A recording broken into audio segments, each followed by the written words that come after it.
November 11th, the Venerable Avraamii of Rostov. As many readers may have guessed, I am very much fascinated by the Middle Ages in the lands of the Rus, present-day Russia, Ukraine, Belarus, and some other adjacent areas. Not only because the forces that shaped history there a millennium ago continue to resonate in the cultures of many peoples who live in those historic lands, but also because with the ongoing war in Ukraine, those ancient forces now resonate in places as close to those lands as the European Union and as far as the United States and Africa. On November 11th, we remember another holy man from the Middle Ages, a saint who lived there in the second half of the 11th century, the Venerable Avraamii, Abraham of Rostov. The earliest sources do not mention his place of birth, although a later source seems to indicate a small town northeast of Moscow, not far from Kostroma and Vologda. At some point, Avraamii decided to go to Rostov in northeastern Russia, not to be confused with Rostov-on-Don in southern Russia, approximately 300 kilometers from his hometown, apparently with an intent to bring the gospel to the peoples who lived in that area. The people who lived in what is present-day Rostov of the Yaroslavl region were called the Chud, and were in the family of what is now known as the Baltic-Finnic peoples, the Finns, Estonians, Karelians, Livonians, and some others. Sometime in the 9th century, the Rus Vikings asserted control over these lands and forced the Chud to pay tribute. This was a common protection racket in those times, and perhaps in all times, and there is no indication that the Chud felt uniquely mistreated by the Vikings. As a part of the army under Prince Oleg, see our previous post for more information, the Chud participated in the process of building the Kievan Rus and even took part in a raid on Constantinople in 907. Many Chud nobility settled in the first Rus capital of Novgorod, as well as in Kiev. Curiously, even today, more than 1,000 years later, those parts of the two cities still bear the Chud names: the Chud Street in Novgorod and the Chud Court in Kiev. According to the earliest hagiography of Saint Avraamii, the Chud worshipped a god called Veles. We mentioned this pre-Christian pagan god in our previous post on Halloween. There is considerable confusion when it comes to good information about pre-Christian gods. Either the pagans did not write too many books, or the Christians were very effective at destroying them. And perhaps both statements are true, but most pagan mythology can be restored only speculatively.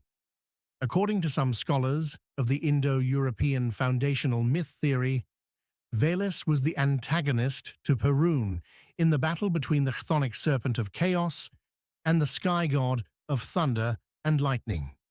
This motif, however, should not be misunderstood as the battle of good and evil. In paganism, any force can bring good or evil. Veles, as the god connected to the earth, possibly to fertility and to cattle, was worshipped by many Slavic and Baltic tribes. Perun, on the other hand, from Proto-Indo-European Perquunos, was the god of the sky, thunder, lightning, weather, and war, and was worshipped by the Rus chieftains and warriors.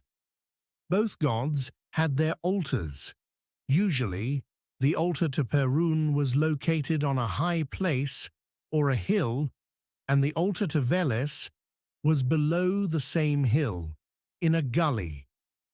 It is said that when Saint Avraamii arrived in Rostov, the holy evangelist John appeared to him and gave him a staff with a cross on one end. With this staff, Saint Avraamii destroyed the stone statue of Veles and built a church in honor of the holy evangelist John, likely on the very same spot where the pagan altar once stood. Later, Saint Avraamii established a monastery in Rostov, the first monastery in northeastern Rus. The monastery still stands today.